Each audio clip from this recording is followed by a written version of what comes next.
Good evening, and thank you for joining JIAS Toronto for our evening program called To Save a Life is to Save a World.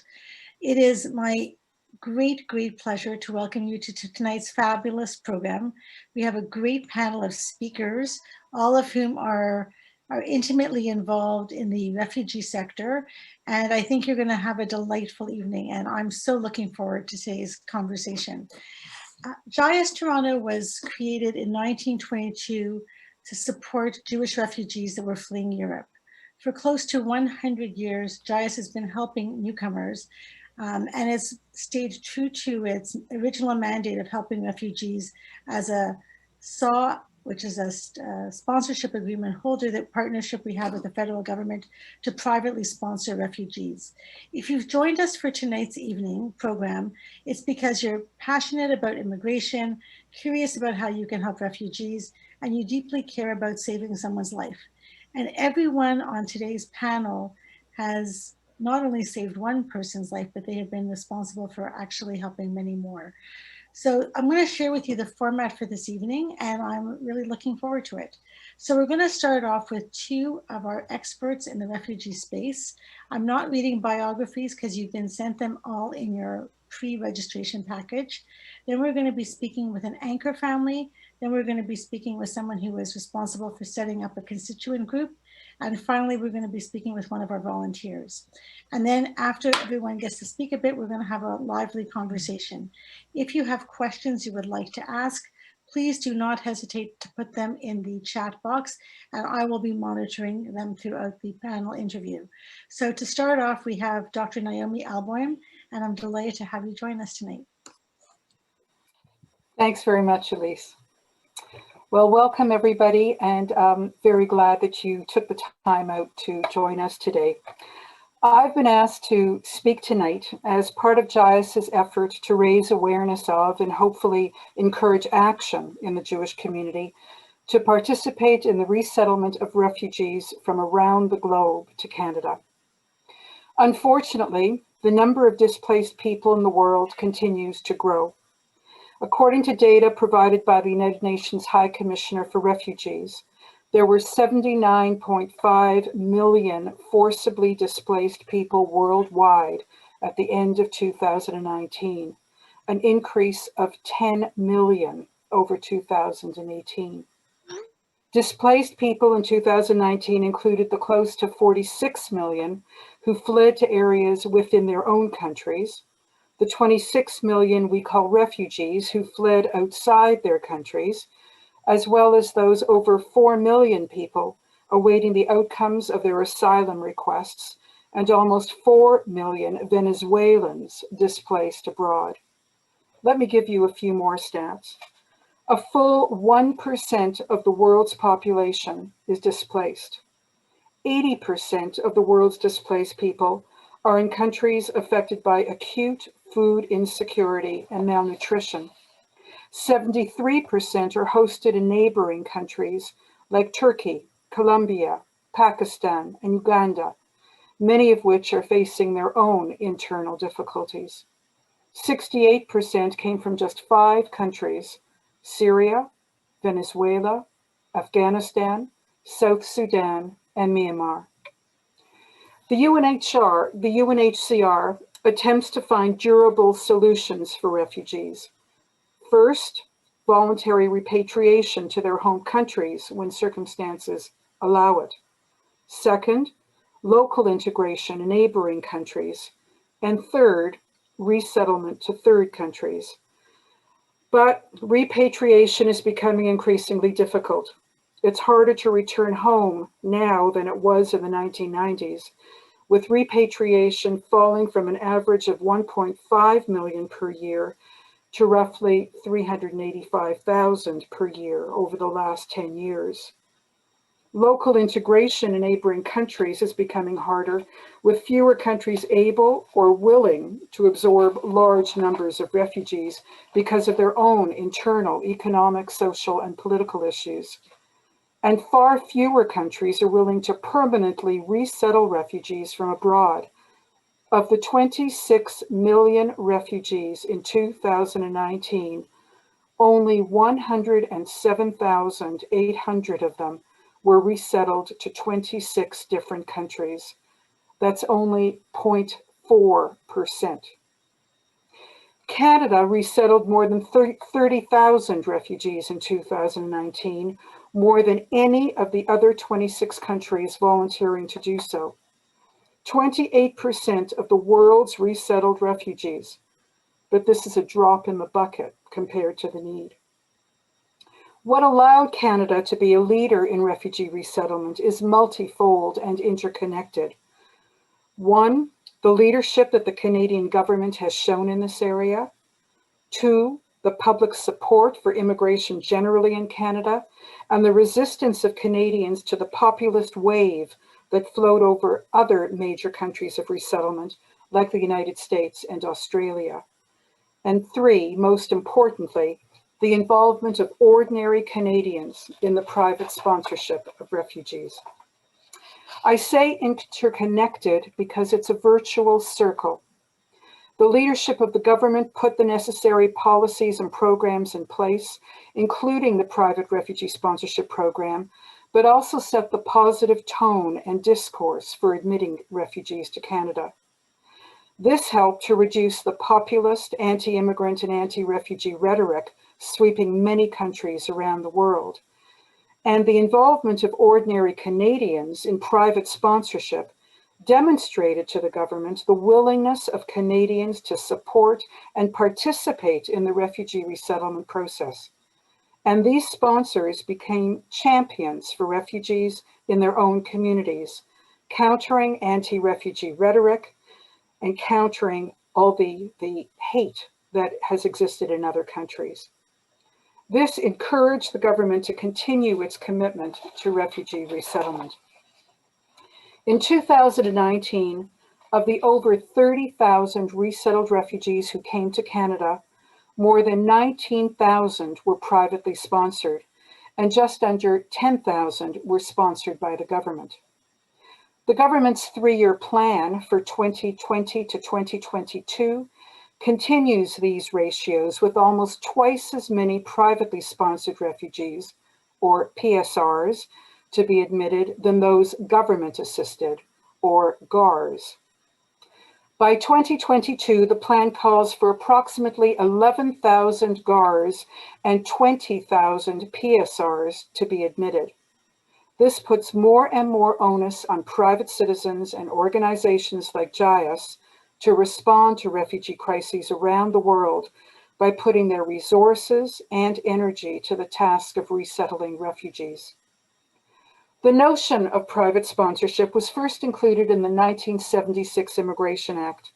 It was seen as a way for primarily religious and ethnic organizations to increase the numbers of refugees admitted over and above those admitted with government assistance. Sponsors would be required to provide financial assistance and human support to the refugees for 1 year after arrival. The regulations also allowed for sponsors to name particular refugees or population groups for whom they had concern. The Indo-Chinese refugee flow from Vietnam, Cambodia, and Laos in 1979-81, which I was privileged to coordinate for the federal government, was the first movement in which the private sponsorship program was used extensively, including by synagogues. Groups of 5 individuals, community organizations, and those primarily faith organizations with pre-approved sponsorship agreements came forward in huge numbers to sponsor refugees. In the beginning, the program was used by visa officers abroad to match the most vulnerable refugees with sponsors who could provide wraparound supports to assist them. The ratio of GARs and PSRs has evolved over the years, as have the personal characteristics of the refugees. At first, there were more GARs admitted than PSRs. Over time, in the absence of a specific refugee family reunification program, the PSR route became more and more an informal family reunification program, with sponsors submitting the names of relatives of previously sponsored refugees already in Canada in order to reunite families. And in 2002, with the introduction of the new Immigration and Refugee Protection Act, Canada made a commitment to admit the most vulnerable of all refugees, referred by the UNHCR as GARs. Today, the ratio has shifted significantly, with almost twice as many PSRs planned for than GARs. This has happened for a variety of reasons. One, all the research shows that PSRs do better in the short term than GARs. They find jobs sooner, they earn more, they integrate more effectively. This is because they have the support of their sponsors and have access to their sponsors' social capital and social and professional networks. Many also have the support of their relatives who preceded them to Canada. Two, the criteria of the current family reunification program do not allow for a broad definition of family, and the financial requirements to be met are too high for most resettled refugees to meet if they want to sponsor their family members still in refugee situations abroad. There is huge demand for private sponsors to assist by sponsoring those family members. And three, private sponsors assume responsibility for the first year's financial cost of resettlement. This allows the government to bring in more vulnerable refugees at less cost overall. This means, however, that Canada is depending more and more on private individuals and community organizations to step up and submit sponsorship applications in order for its refugee admission targets to be met. I hope all of this background will actually inspire you to think about how you might be able to help sponsors, or to help sponsor or to volunteer with refugees. Trust me, from my own personal experience, you will get so much in return. Canada cannot solve the refugee problem on our own, but we can be part of the global solution, both in terms of humanitarian aid abroad and in terms of resettlement. Canada can contribute to global sustainable initiatives in source and host countries to prevent displacement in the first place, to make voluntary repatriation possible and support local integration in neighboring host countries.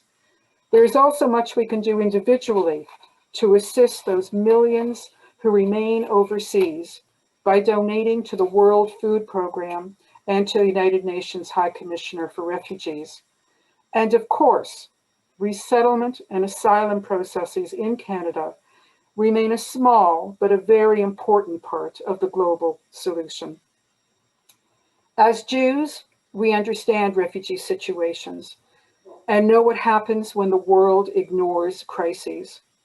We also know what Canadians can do when the political will is there and what happens when it is not.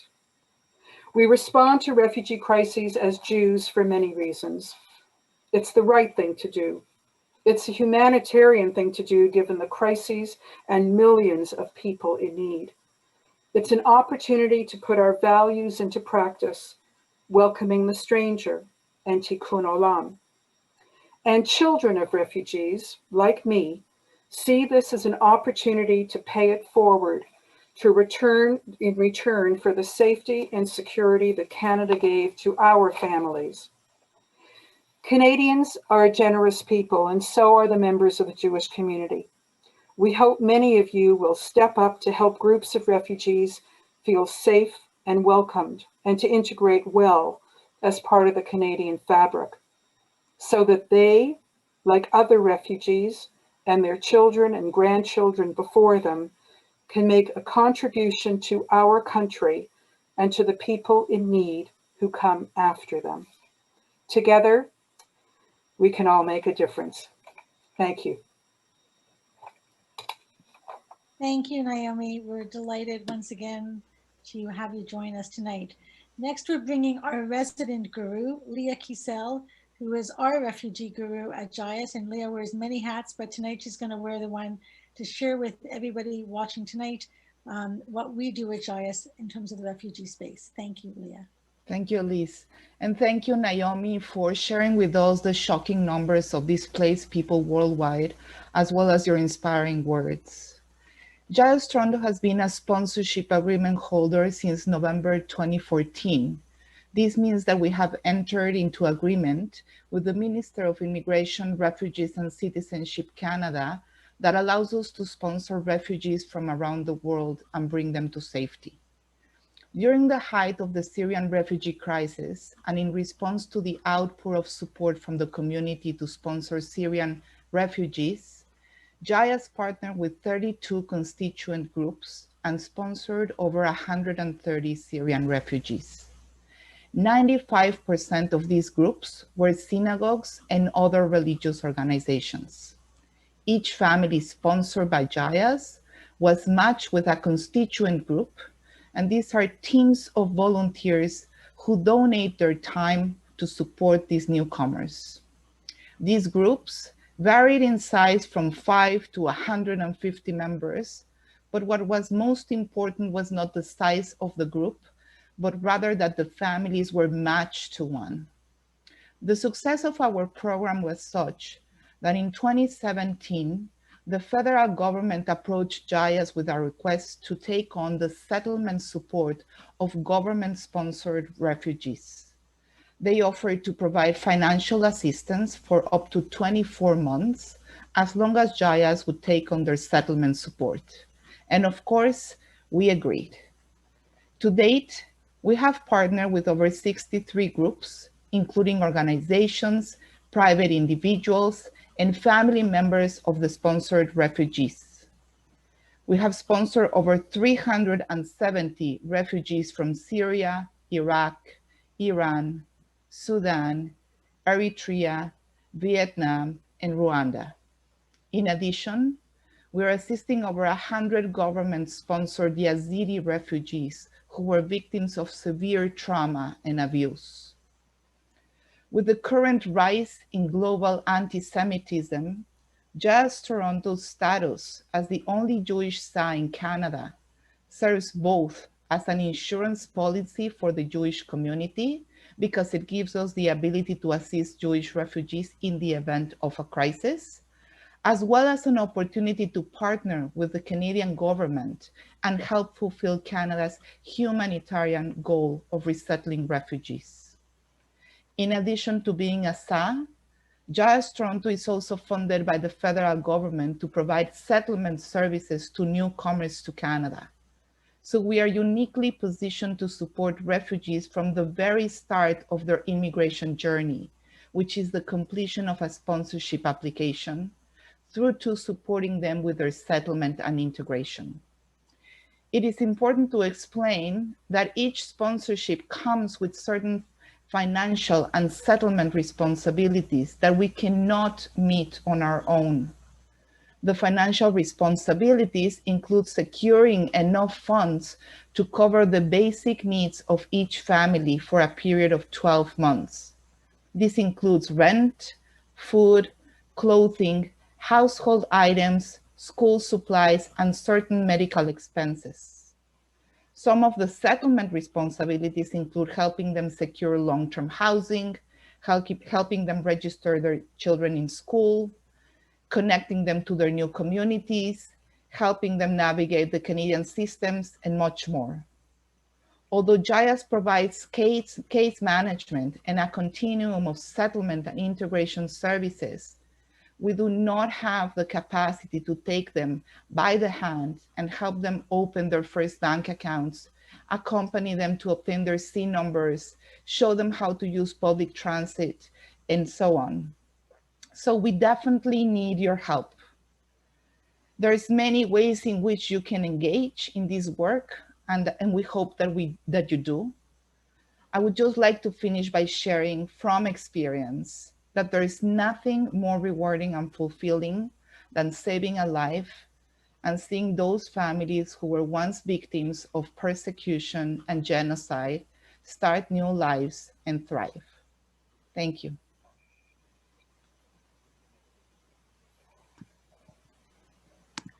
Thank you, Leah and Naomi. I'm so inspired. I've heard both of you speak in the past but each time I get goose pimples, and when I knew you were both speaking, I made sure to have a box of tissue with me. So we're now going to move on to our panelists, and the first one I'd like to invite is THANAA SARIF. And THANAA, I would love it if you could just share with us a little bit about your story in terms of bringing over your family. We've had the opportunity to speak about it a number of times, but I know everyone would be really interested. Thank you so much for having me first. This is fantastic. Thank you, Leah. This is so inspiring what you said. And Naomi, it's always shocking to hear those numbers. I myself really, I've always known about refugees, never really thought about it much, honestly, until I come from Syria. I've been here in Canada for more than 27 years. The war broke out in Syria in 2010, 2011. Everybody thought, you know, it's going to be fine another year or two. Fast forward to 2015, when my family weren't even thinking about leaving or anything. And we had 7 members of my own family, my brother-in-law's family, being beheaded and slaughtered in their own home. And I've said this a million times, and a million times it make me very emotional. So that's really when my family had to escape. So when I say someone saved my family's life, when I say JIAS saved my family's life, this is really not a cliche. This is real thing. So my 3 of my sisters, I set out to be able, I was thinking if I could help one person at that time. I did not know anything about JIAS. And I did not know about how am I going to do this. I set out myself and my husband to at least help one person. And in fact, I had a friend who happened to be Jewish. She was my teacher, and we've always kept in touch. And she had a connection with Best Zedek. And Best Zedek were looking to sponsor a family, and they were looking for a family that has a family already here. So it was just the perfect timing. We went to JIAS for the first time. And Leah, I will never, ever, this is ingrained in my brain, the epidermis that have everywhere in my brain. When I went and we were talking about sponsoring the one family that Best Zedek, and I had mentioned to you that I had 13 members of my family that are in Turkey that escaped. They took their shirt on their back and ran to Turkey.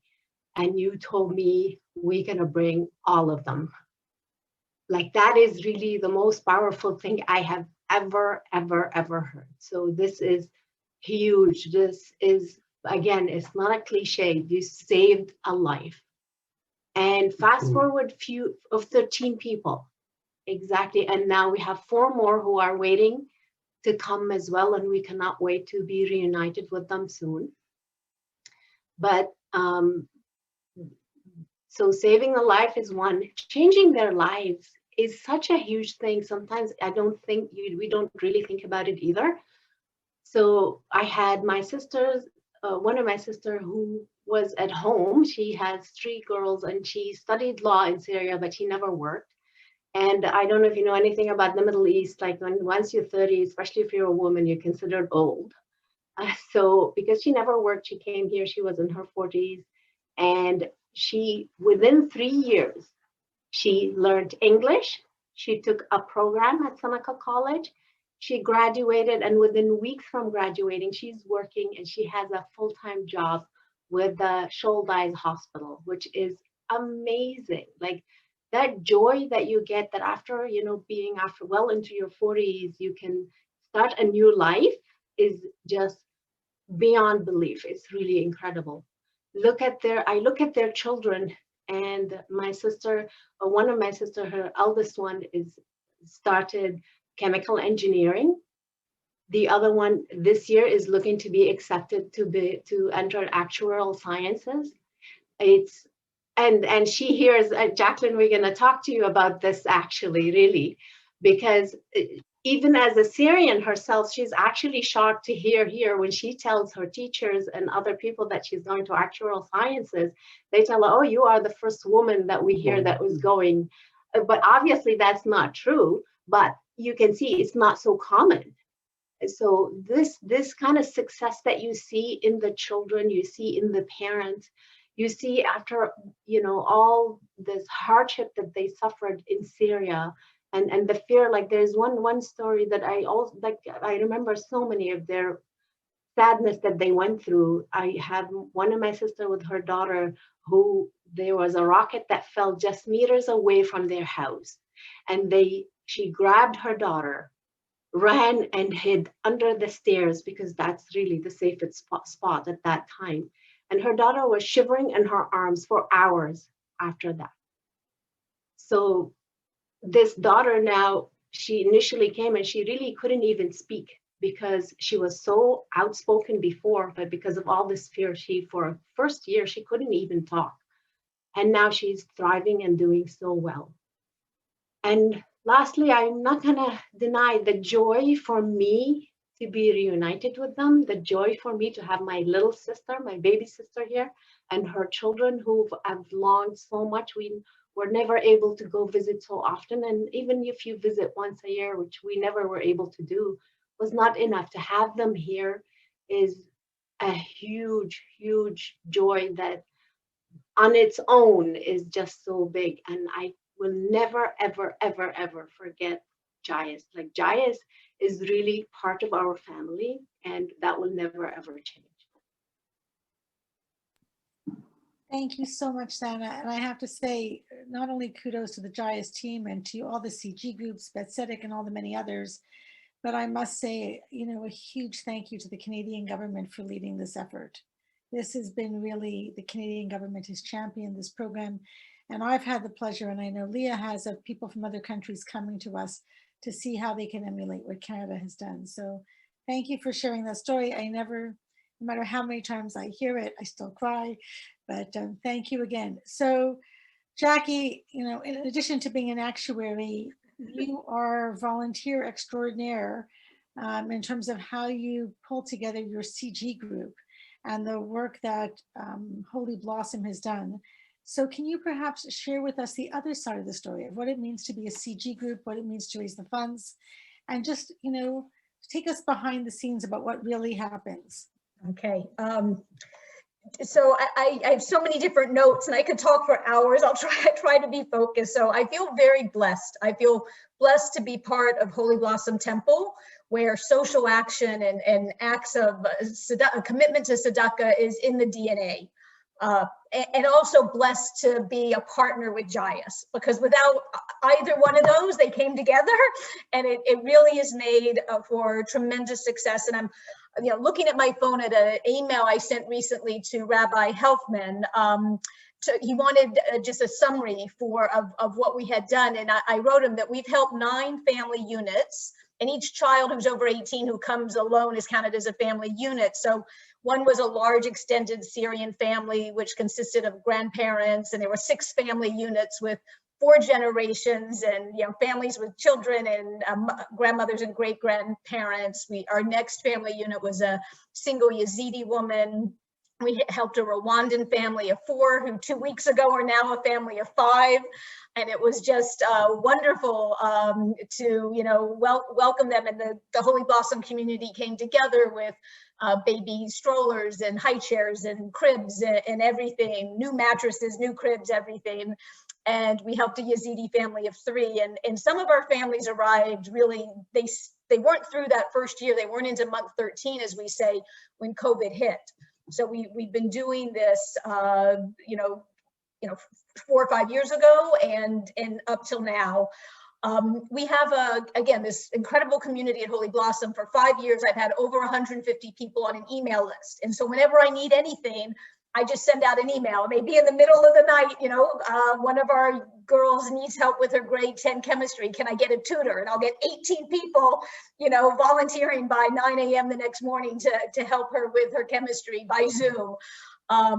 We have And, you know, from the winter clothing to the helping find a home to stocking that home, it's really everything. I spoke to Holy Blossom's Bar and Bat Mitzvah class on Monday night about what it means. And I use the word newcomers, to welcome the newcomers to Canada. I recognize the refugees, but there's something that sounds more inviting with reference to a newcomer.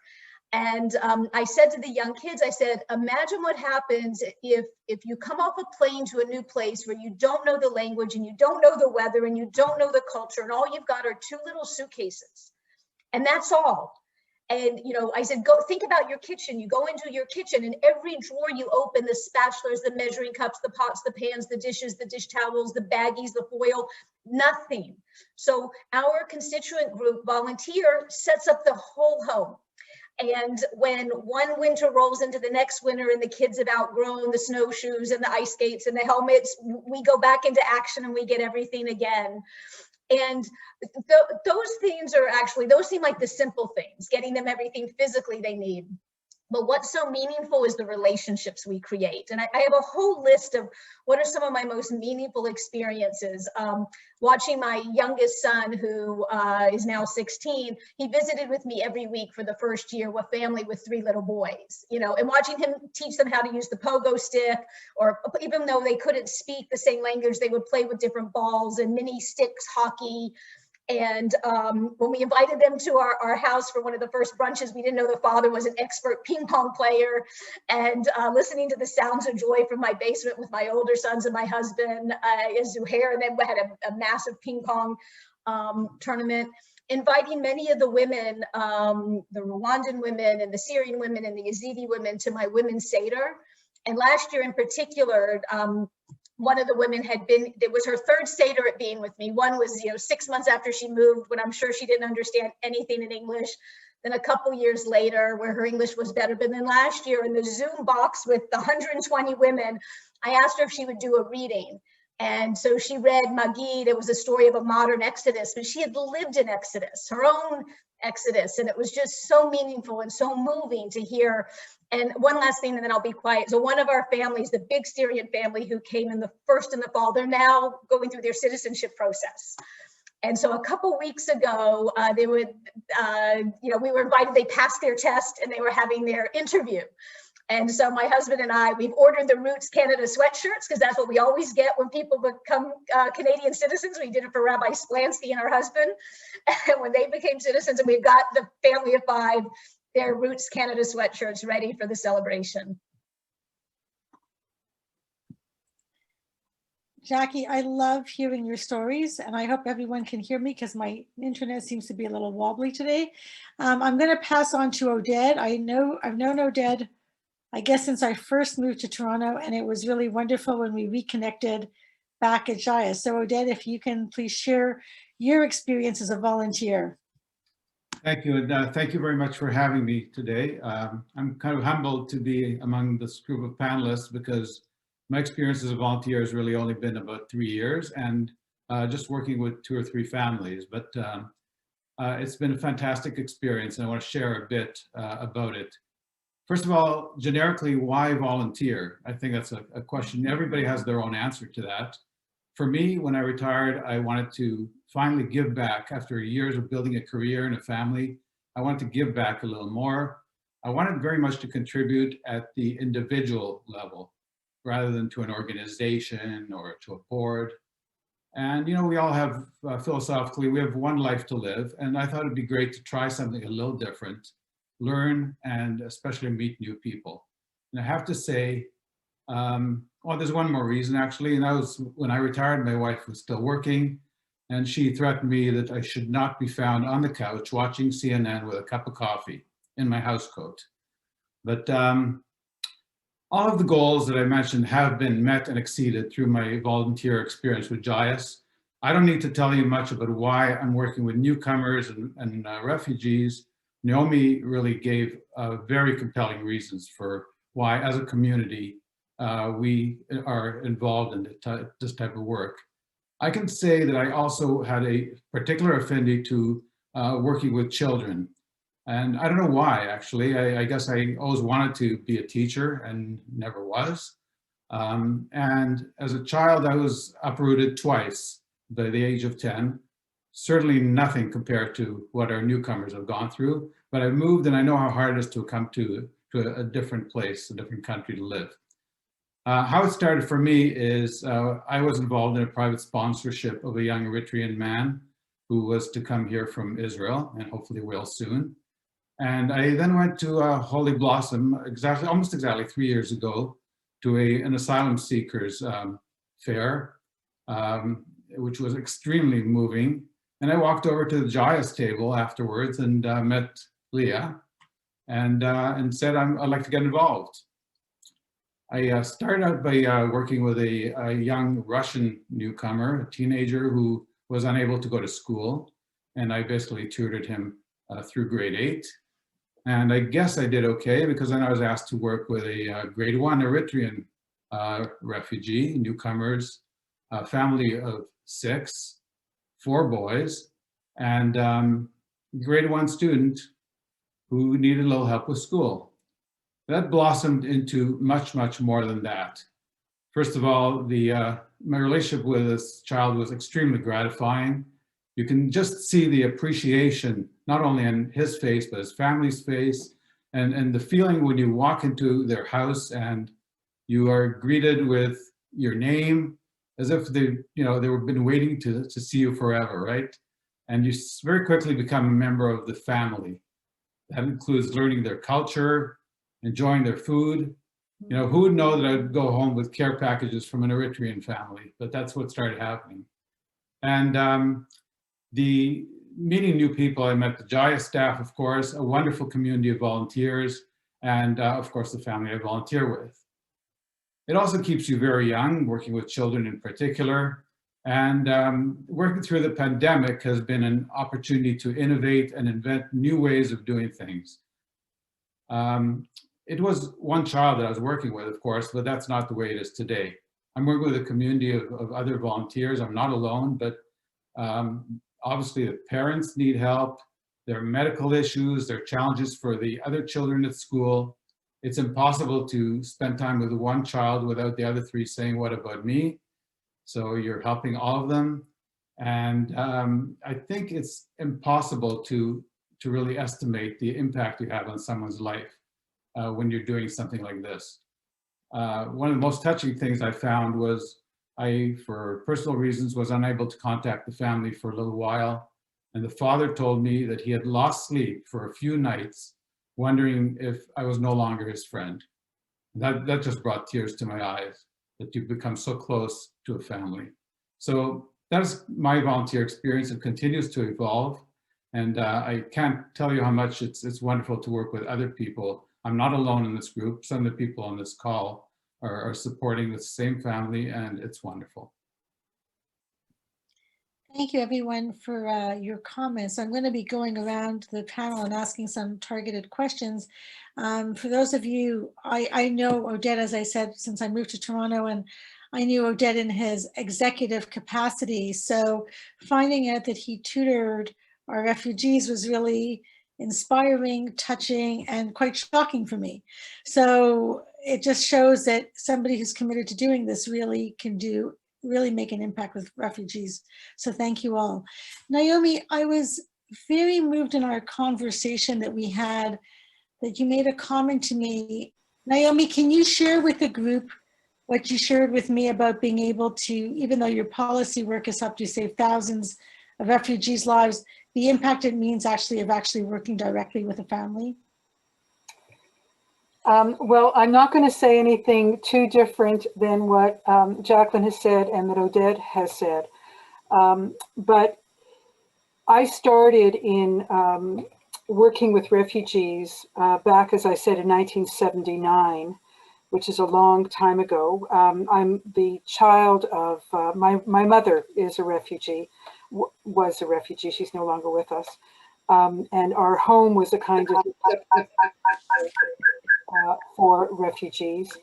And in 1979, I was asked to coordinate the movement of people from Southeast Asia as part of the Boat People movement, the Vietnamese movement, to Canada. And that was my first kind of big refugee job where, I mean, we brought in 60,000 refugees from that part of the world in a 2-year period.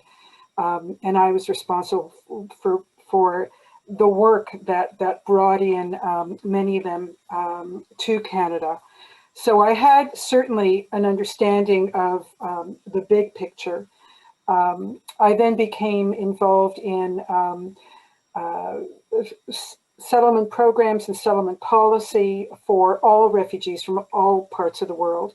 And then I was the provincial deputy minister of immigration for a number of years as well, and now teach immigration policy and do research and advocate on refugee issues. And I've been invited to many countries around the world who are interested in Canada's model, and I've been working with governments all around the world on private sponsorship and on other forms of refugee resettlement.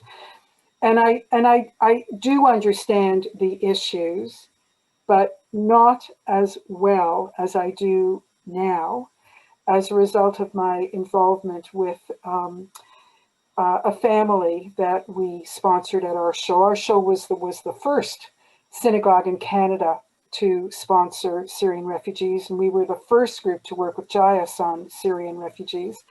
And there was a lot of learning on both sides, being the first in that particular exercise.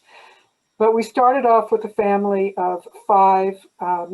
Subsequently, the mother has come, 2 other sisters have come, spouses, children. We're now, I say we because I feel that they are my family. We are now a much bigger family, and there have been 3 children born in Canada since they arrived. They've been here now for 5 years. And we are one family. We celebrate milestones together. We go to each other's homes. We have had a wonderful, wonderful opportunity to become part of each other's lives. But it has really helped me in my policy work and in my program work and in my advocacy work and my understanding of the issues, because there's nothing better than seeing it as much as you can through the eyes of and through the hearts of the people that are directly involved. So it's been quite a fabulous eye-opening experience, even for someone who has been working in the field since 1979, working with, as I said, thousands of refugees from all over the world and helping other countries, etc. But this family, this clan now that keeps on growing, that opportunity has been extraordinary. And I just want to say one other thing. The family has done really, really well. But our show has since sponsored Yazidi families, and we're now sponsoring or have submitted applications for 20 Eritrean people from Israel. And when our show had an event very recently to encourage people from our show to become involved with the Eritreans that will be coming forward. And we invited the Syrian family that we sponsored to talk about their experiences. And they, without any prompting, after talking about their experiences, said, and we want to volunteer with the Eritreans that you bring in. We want to give to them what you gave to us, and just tell us anything we can do. And even the little guys, you know, the 15-year-olds and the 14-year-olds said, we'll go play with those kids and we'll help them adapt and we'll teach them English. And they were, so the whole family is wanting to pass it forward. Elise, can I build on one thing Naomi said? Because she talked about how they were the first and they learned. But for all the participants who are wondering about the process, JIAS makes it so easy. I got a list of the 10 committees that I needed to set up. And I got a structure of what needs to be done and what should be done in the first 3 months and what should be done in the next 3 months, all building towards self-sufficiency in month 13. And so it's really, I mean, they hold your hands as your partner and help you have success. So you should, for the participants watching, don't be afraid, because JIAS really makes it easy. Elise, unmute yourself.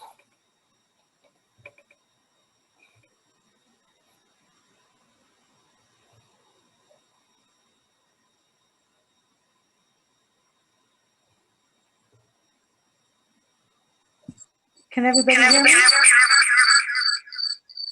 Sorry, I'm working between two Zoom accounts, hoping that it'll work. Trying to make this work. I apologize if there's any echoing. So let me just try this. Okay, so we're going to stick with this. Thank you. What I want to say to you, Jackie, is I was so impressed last night with when we talked about your experience and the community and how they're organized. What inspired you to start this? Can you take the audience back on the journey you shared with me from when you were a kid and how you got involved with helping refugees?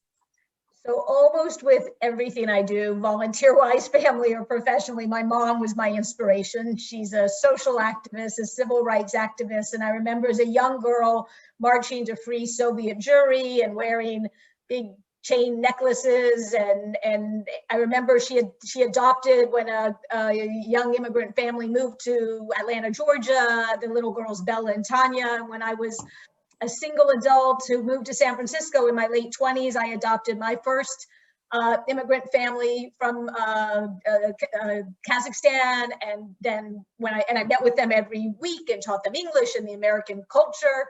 And then when I felt they didn't need me anymore, but were just part of my family and friends, I adopted another family from Odessa.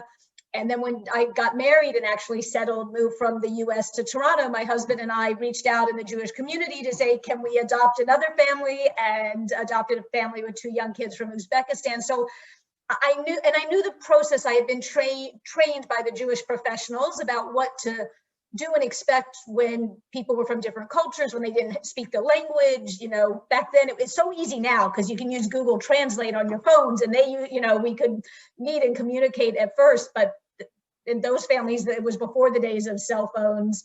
But I knew I could help, but I mean, clearly the images of that awful summer of 2015, the trains going through Europe trying to get to safety, and the boats overcrowded and boats being turned away, and it was just the horrific images, the little boy on the beach, everything. And it drove a room to overflowing at Holy Blossom that fall, and saying, how can we help? People of all ages, kids, people who had helped with the Vietnamese refugees, Vietnamese, Canadians who had been helped. I mean, the room was just overflowing, saying, how can we help? And JIAS was right there, right away, to be our partner. And, it was a lot of planning and waiting, plane tickets bought that summer and then not, and then canceled, and, another plane arrived, where they were on. But and then it really hasn't stopped. And again, I feel, and there's so many people all across Toronto who want help. Also, what was interesting is we had money and help from Singapore, from Hong Kong, from the US. I mean, Naomi spoke about the Canadian model. It is so unique and it is so wonderful. And others who don't have that strength and that great model want to help and contribute. So, and they're still on my email list. So when I sent an email a couple months ago for that tutor in chemistry, I was getting emails from around the world of people who would do it. I should have had the Holy Blossom list when my kids were doing chemistry. One of the things that I love about this concept of paying it forward is I've had the honor and privilege of working closely with AMYN since I started at JIAS 2 years ago. AMYN is the husband of THANAA. And AMYN, can you please share with us your experience of working now in a volunteer in this space working with JIAS? Fair enough. Thank you for having me on this panel today. After seeing what JIAS did for 13 members of our family and how they changed their lives, it was so heartwarming, and so and the relationships that we formed with each one of the sponsor groups.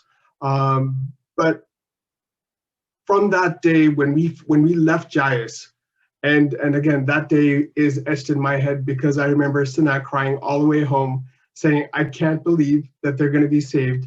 13 people are going to be saved. You know, just the thought of saving one family, I felt that I wanted to give back. And coming back and leaving JIAS on that day when we found out that they're going to save 13 family members, I said, you know, there's nothing that I can do except give back. I said, I want to give back to this organization.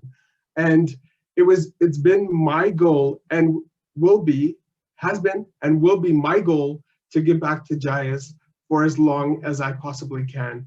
And I finally got the opportunity. We were invited to some sessions to give feedback as to how JIAS can improve and what they can improve on.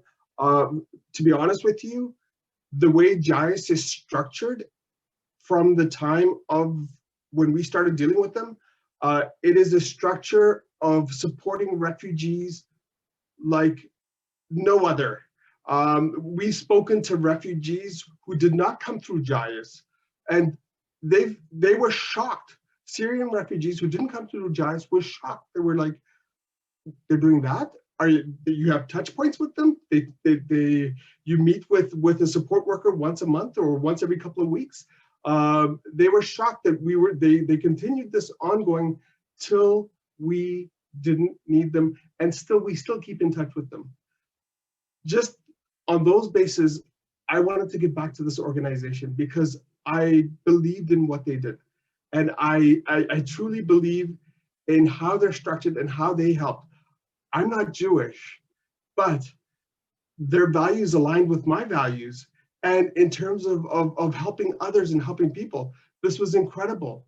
This was incredible. And you know, I got the opportunity about almost a year now to say that, hey, would you mind being part of a committee or two in JIAS? And I said, yes, I'll take it on. And I was a committee member on JIAS's strategy committee and JIAS's governance committee. And I was just thrilled to be part of that organization and to see how I can help improve it. And it's been a huge honor and a pleasure for me to actually give back to this organization that gave so much to me. And to my delight, and I was humbled, I was actually asked if I wanted to be on the board last November, and I humbly accepted that one. It was a dream of mine come true because of the fact that it allows me to actually give more back to this organization that just means so much to me and my family. To be honest with you, the entire families, all 13 of them and all 4 of us, feel that we always want to give back. So we look for opportunities. It's so beautiful to see that the girls want to help out wherever they can. They were working on something for JIAS a couple of weeks ago, a little speech, a little video.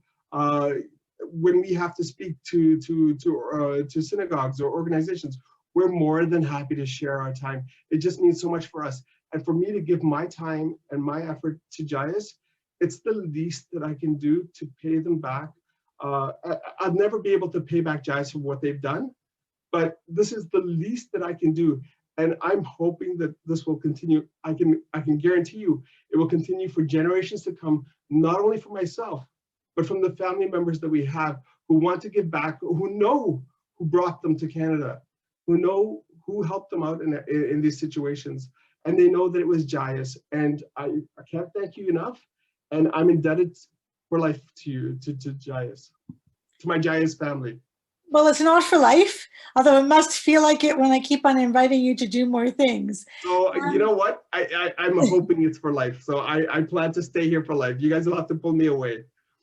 You know, Oded, I wanted to ask you to share, you know, you came from a different background and you offered to volunteer and tutor a kid, and somehow you're now involved in the whole family. What kind of transition was that for you from your corporate job that you were doing, you know, a lot in the public space? A huge transition, but luckily I had some previous experience as a parent. So I didn't think I would have to relive that whole experience again, but I can tell you it's been actually joyous. So for me, it was applying skills that actually come fairly naturally. And there's no playbook really for how to be a volunteer. Unlike how to sponsor a family where there is a playbook, how to be a volunteer in a family, there's no playbook. It's very much like life in your own family. So walk in the door and you sit down with the child and say, today you have to write in your journal. And before you know it, you're talking to the parent, and there's a bureaucratic issue around a WSIB claim or some other problem that's going on, some letter they received from the government they don't understand, tax issues, or another child has another question. And like in your own family, you don't turn down and say, I'm sorry, that's not my job description. So it very easily evolved from being a tutor to being a friend, a part of the overall environment, and a mutual support system. And when I say mutual, it's because I'm learning so much from it as well, and gaining so much satisfaction from seeing the joy and the slow but steady settlement of this family. So it's not as difficult as one might think once you step into it. It comes naturally to us as human beings. I think it's the power of the human relationship, and there is a joy when you actually see that spark go off, and they get it, those aha moments. And it's so inspiring listening to all of you. Leah, you've been really the champion at JIAS, leading the efforts that we've done in the refugee space. When we started this, we thought we were going to sponsor 2-3 refugees a year. And then, the tragic photo of Alan Kurdi made the headline of all newspapers and news outlets. And JIAS ran a program and they thought they'd get 15, 20 people to come, and the room was packed with a few hundred people. Can you tell me what has changed in the landscape in the last couple of years, what you're seeing that's different today? Sure, the need is so great. Regardless of how many people we're sponsoring, there's always so many that are still waiting. And now we have a lot of the family members that we initially brought asking to be reunited with those that were left behind. So it's really very hard working with the number of spots that the government gives each sponsorship agreement holder every year, and knowing that you only have so many that you can allocate each year. But we're trying our best. I think something that has changed also is that groups that were fundraising to sponsor refugee families at the beginning did not know any refugee families. They just wanted to help. So we received a lot of donations to sponsor families that were on our wait list. And that's the way we allocated the spots. These days, we have seen that for the same reasons that families want to be reunited with their family members, the donations that are coming are from groups that previously secured funds to sponsor refugee families, but that are now fundraising again to bring the family members that were left behind. So these are more targeted sponsorships, which in a way, I mean, we've always kept family reunification as one of our priorities at JIAS. It's a win-win situation with regards to the families that are coming. They already have additional support from those who came before. But we also, I have to say that we also have refugee families that are waiting abroad and who we have not been able to sponsor to Canada because we do not have those open funds to bring them. Thank you, Leah. We have 15 minutes before I'd like to close today's session. There's a couple of technical questions. Leah and Naomi, if you can perhaps check the chat. We're asking questions with regard to proportions of groups of 5 versus CG groups. I'm not sure whether or not the two of you perhaps can answer the question in terms of, are we seeing any shifts in the sponsorships that are now coming through? So I can say that there is more groups of 5 and more community sponsors that sponsorships that before people got like familiarized with the sponsorship processes and organize themselves. Also because the same allocations that are given to each of the SAS, they just have a maximum. And then when you get together as a group of 5 or a community sponsor, those spots are in addition to those allocated to the SAS. So that's why there's also there's an increase in that number. I don't know if that answers your question. The other thing that I could add, though, is it's much more complicated for a group of 5 or a community organization to sponsor. The requirements from the federal government and the documentation required is much more complicated. Sponsorship agreement holders have been basically pre-approved by the federal government, and as long as their Herzig, their imprimatur is on the application from the CG, it goes through much more readily than a group of 5 or community organization. So it's easier to go through a SAN. And not all SAs are like JIAS. Not all SAs are also settlement organizations.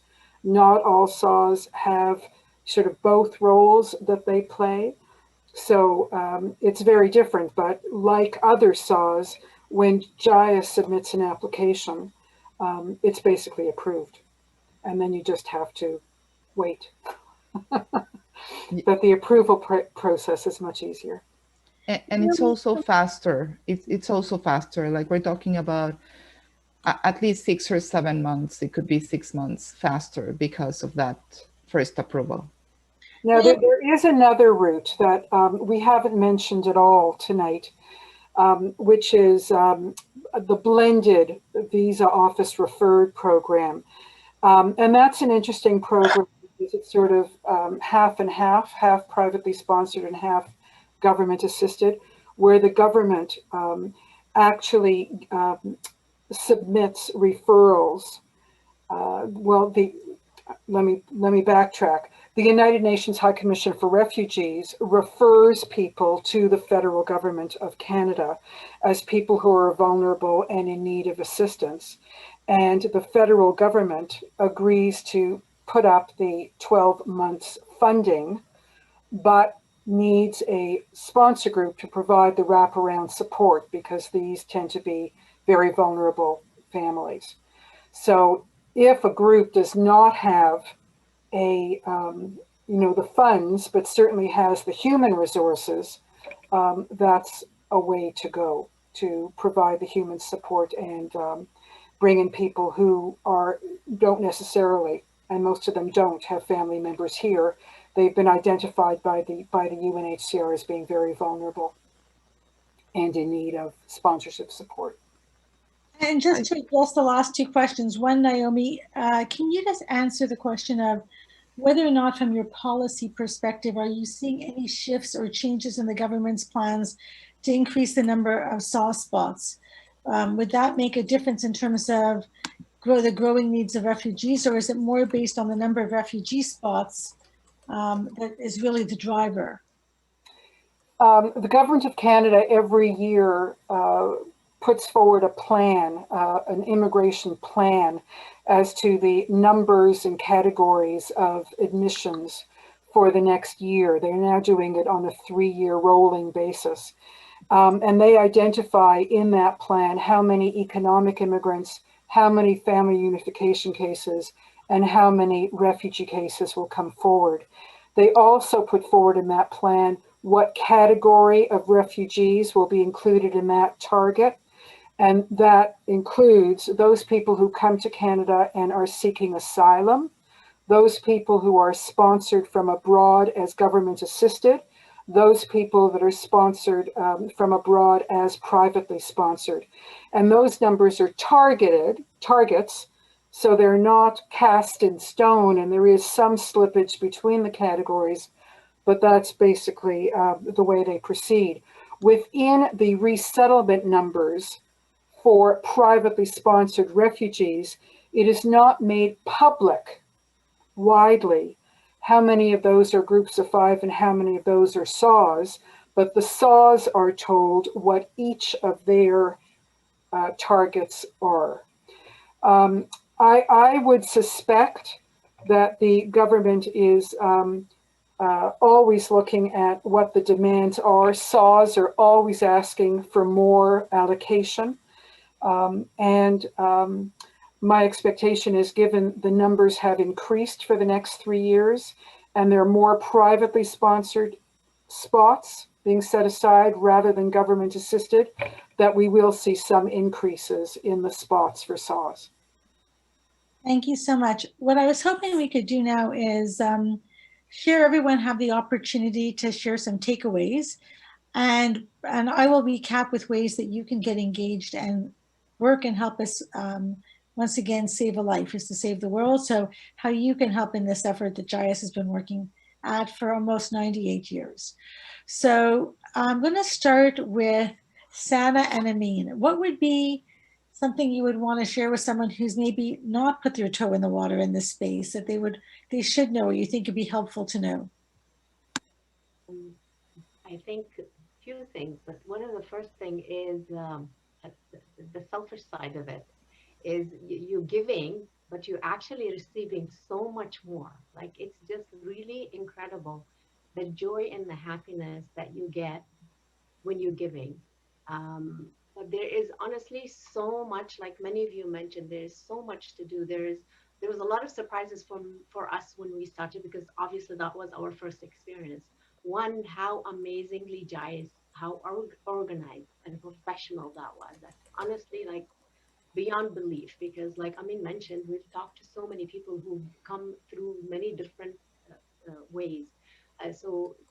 But also we know that they are, your numbers are, the numbers of people that in need and the numbers that you have in JIAS. So there is lots to do. There is from getting involved in the application filling, from getting involved into being engrossed with the family. Like, I never realized how much time we spend to do homework with the kids, or to explain to them the application and different government documents that is completely foreign to them, coming. So there is really a lot to help in that. But there is a million ways that you can really help and get involved. But the bottom line is you will receive way more than you will ever give when you get involved. I'll echo that statement with basically, it is the people at JIAS just make it so easy for us, and the sponsor groups that we had gave everything with all of their heart. Like, Barry is family to us. I've never, first time I've been in Canada for 40 years, and my first time I went into a synagogue was when you guys were sponsoring my family. And we've created bonds like you wouldn't believe with Barry and Bazzetic and Oreno and Lakeshore Moms. What you're going to get out of this is connections, and it's just connections of the heart and connections of giving back. And it is a whole new world that we've been exposed to. Although I've had Jewish friends since I was growing up, this was a different life. This was a different connection. And it's so rewarding just getting that back. No matter how much I give, I don't feel that I'm giving in as much as what I'm getting back from it. So I think that's what one can expect when they volunteer. Thank you both so much. Oded, what would be your takeaway? I think I spoke a fair bit about the gratification, the personal gratification, and so has everybody else. So the only other thing I'd like to say is, as a volunteer, we have to remember our job is actually to support and guide, and eventually to help newcomers to Canada become self-sufficient. And in kind of an ironic way, the most gratifying thing is to know that you're not required anymore except as a friend. And you know, that's going to come with a little time and a little effort, but it's a fantastic feeling that I think we shouldn't forget. Thank you for that beautiful sentiment. Jackie. So I wrote many of the same things that others have said. The first thing I wrote was, you get so much more than you give, that my soul is touched in unexplainable ways, the shared experiences, the growth and development. And you meet and you grow close to people who your paths may never have crossed, and your life is so much more full because of it. Thank you so much. And I love how you tied in the lessons you learned from your mother. So thank you for sharing that as well. Naomi. Several things. I think, first of all, there is always something that you can do. Whether it is sending money overseas to assist refugees who will not be able to come to Canada, and there are so many more overseas that will never be able to come to Canada than are able to come. So whether it's individual donations overseas, whether it's donations here, if you don't have the time but you have some resources. If you do have a little bit of time, there are all kinds of things that you can do. And if you have a lot of time, there are all kinds of things you can do. So there's always a place and always something you can do in terms of assisting.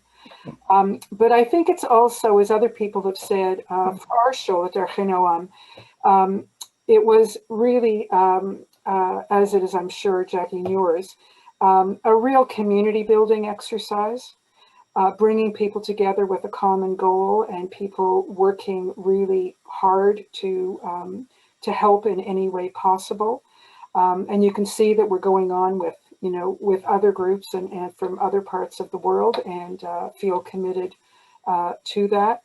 It's also something that I really do think is intergenerational. I was smiling when Jackie was talking, because I too, not only was my mother a refugee, not only was our home a kind of reception center for survivors of the war, but my father and mother sponsored, Soviet refugees when they started coming to Canada.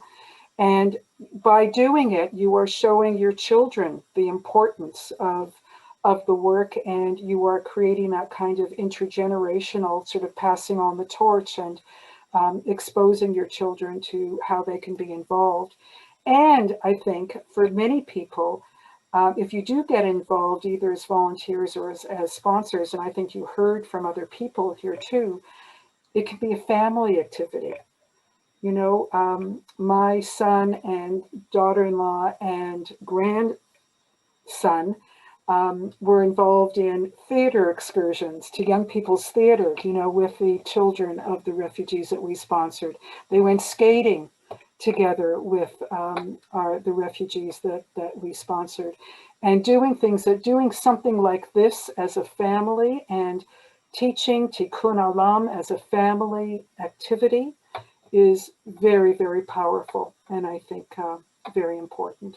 So you can participate in as little or in as big a way, and you will get something out of it, not only for yourself, but for your community and your family, as well as the people that you're helping.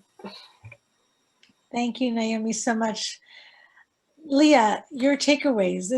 You play a very different role, but you see the way people come and can make a contribution. There's so many things that I want to say, and I echo everything that everyone has said here. I can say, before I go into my takeaways, I do want to clarify that in addition to having all these wonderful groups supporting refugees that are sponsored through JIAS, each family is assigned a settlement worker who works closely with each volunteer and coordinates the efforts to best support these families, in addition to having ongoing meetings with the families and 3, 6, and 12-month meetings to ensure that they are going to be self-sufficient and successful. With regards to the takeaways, as you mentioned, Elise, I wear many hats, but these work with refugee families is very dear to me, because I can see firsthand what happens initially when I review a story that brings me to tears, and then you read another one, and one is worse than the others, and you feel impotent because you want to bring them all here and make sure that they're safe. And when you see for the first time their photos, and you're putting an entire application together that has all the details of their experiences, horrific experiences. And then when you finally meet them here in Canada for the first time, and it hasn't sinked into their minds yet that they're safe. And then you see them grow from that day on, becoming more comfortable, more aware that they're safe, but also that they now have a world of opportunities that they never even dreamed of having before. And then you hear their successes and their life stories, and how their families are growing, and they have children, and they invite you because they want you to celebrate with them their happiness and their joy of being here in Canada. And then a full circle when they come back to you and they call you and they say that now they're ready and they want to give back. And if there's any other families that are coming, they would like to help with interpretation or with taking them and showing them how to get to their appointments. It's really, as I said, a full cycle of just very rewarding, life-changing experiences that it's just so great that you are hooked. I can tell you, you get hooked and you can't stop doing it. You just want to do more. And as you all said, there's many ways, Naomi, you mentioned that people can get engaged and I would say from securing funds to help us bring more families to Canada, approaching your friends, your families, your networks to form a group that can be matched to a family that is in Canada, helping us with sponsorship applications. We need lots of help in filling out sponsorship applications, or even using your professional skills to provide either pro bono services or additional supports like mentoring and tutoring. There is room for everyone really to help, and you just need to say the word, and we're going to match you and direct you in ways that can be meaningful for you. So that's. Thank you so much, Leah, and thank you to all of you. Like Naomi, I'm a child of a Holocaust survivor, and like Naomi, my parents also sponsored people from Liberia to come to the States, help pay for their education. And it's really an honor to be able to do work in this space where I know how meaningful it is and the opportunities that Canada has afforded to me and to my family and allows us to do to help other refugees. While many of you were thinking about your Passover grocery lists or thinking about what you're going to be serving for your Seder, or actually how different this Seder is going to be this year, smaller tables, not having them as filled around the table with as many people, the one thing in the story of Passover is we are obligated to feel that we ourselves have left Egypt. And so while I may not have been a refugee to Canada and did not benefit from a PSR, knowing my family's story makes me very connected to the Passover story and the Haggadah. Knowing AMYN and SANAA's your family story has made me also have a deeper connection to the story of the Haggadah. And Jackie, knowing that you invite those refugee families to celebrate that holiday with you also deepens the connection.